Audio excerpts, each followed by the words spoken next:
Hi everyone, I'm Wendy, and today I'm talking about some of my favorite whole food plant-based cookbooks. If you're looking for more informational books about whole food plant-based nutrition, in a previous video I talked about my favorite plant-based books, so I'll link that so you can check it out. But if you're ready to get in the kitchen and start cooking, this video is for you. So let's get right into it. First up, I have Forks Over Knives, the Cookbook. Now, this book is the companion to the Forks Over Knives documentary, which I highly recommend.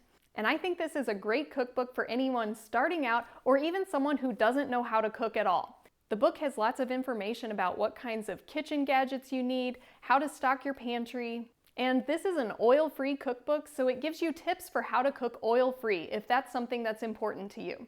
I'll admit that I personally don't use this cookbook very often, but I rarely use cookbooks in general.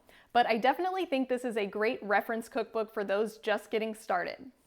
Next up, I have the Fiber Fueled Cookbook. This one is great for anyone who has a digestive condition or just food sensitivities. The purpose of this book is actually to help you work through those food sensitivities. Dr. Bulsiewicz teaches how it's possible to change the composition of our gut microbiome to help us digest foods better. So even if you have certain food sensitivities, the methods in this book will help you work through that so you might be able to add certain foods back into your diet.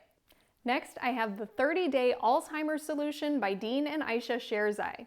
I actually did a video where I made several recipes out of this book, so I'll put a link for that if you want to check it out. And the recipes that I tried were really delicious. This book does have a higher fat content and does include some oil. I know a lot of the viewers on my channel are oil-free like me, so just be aware of that. But I do want to note that any cookbooks that include oil, it's very easy to adjust the recipes. Most of the time, the oil is used for sautéing vegetables, and in that case, you can simply leave it out. I want to encourage you to learn how to be a little flexible in the kitchen. Don't rule out a cookbook just because it includes oil or something else that you don't use. Oftentimes, it's very easy to just leave out those ingredients or adjust the recipe. But for those of you who want a really clean cookbook, these next four are perfect for someone on an SOS-free diet. That's salt, oil, and sugar-free. First, I have the Health Promoting Cookbook by Dr. Alan Goldhamer. Dr. Goldhamer is the founder of the True North Health Center, where they specialize in water-only fasting. After fasting, Dr. Goldhamer recommends an SOS-free whole plant food diet, so this cookbook is perfect for anyone who's trying to follow that lifestyle. For those of you coming from a standard American diet, which is loaded with salt, oil, and sugar, the recipes in this book might seem a little bland. But your taste buds neuroadapt, so after time, these foods will become very delicious to you even without the salt, oil, and sugar.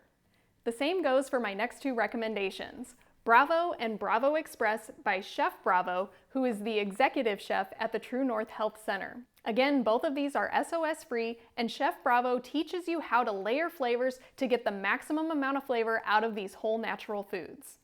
And the fourth SOS-free cookbook I have for you is Straight Up Food by Kathy Fisher. This book includes both main meals as well as delicious desserts. Kathy Fisher is a wizard when it comes to making delicious SOS-free food. Speaking of wizards in the SOS-free kitchen, I have to mention Chef AJ's new book, Sweet Indulgence. Now, this book only includes desserts, so if you're just trying to start out on a whole food plant-based lifestyle and you're looking for meals, this book would not be for you. But you definitely are going to want to pick this one up for your desserts. This book includes low-fat and subtly sweet desserts that you can enjoy every day, but it also includes extremely decadent treats, so they're perfect for taking to family gatherings to impress. Moving to the opposite end of the spectrum, I have Goodbye Lupus, Hello Delicious by Dr. Brooke Goldner. This book includes 100% raw recipes that Brooke Goldner's patients have used to reverse their autoimmune diseases. I recommend this cookbook for those of you who are trying to incorporate more raw foods in the diet. Whether you're 100% raw or not, these recipes are a delicious addition to your diet. I also have a video where I tried several recipes from this book, and I'll link that for you if you want to check it out. Next up, I have the How Not to Die and the How Not to Diet cookbooks. These are the companion cookbooks to Dr. Greger's books by the same name. My family has enjoyed several of the recipes in these books, and what we also like are the spice blends and sauces that are included that you can use in these recipes as well as to make your own recipes. These books do include more nuts and seeds, so if you're trying to reduce fat, you might just be aware of that. but I believe all of the recipes are oil-free. And for a salty taste, some of these recipes use miso paste, so just be aware of that if you're reducing your sodium. Next up, I have Dr. Neal Barnard's Cookbook for Reversing Diabetes. All of the recipes in this cookbook are oil-free, and my family has enjoyed many of these recipes. Both my mom and dad suffered with diabetes before switching to a plant-based diet, and we love to use these recipes to help them get through that. And finally, we have my family's two personal favorites, which you can tell by all of the bookmarks that we have in here.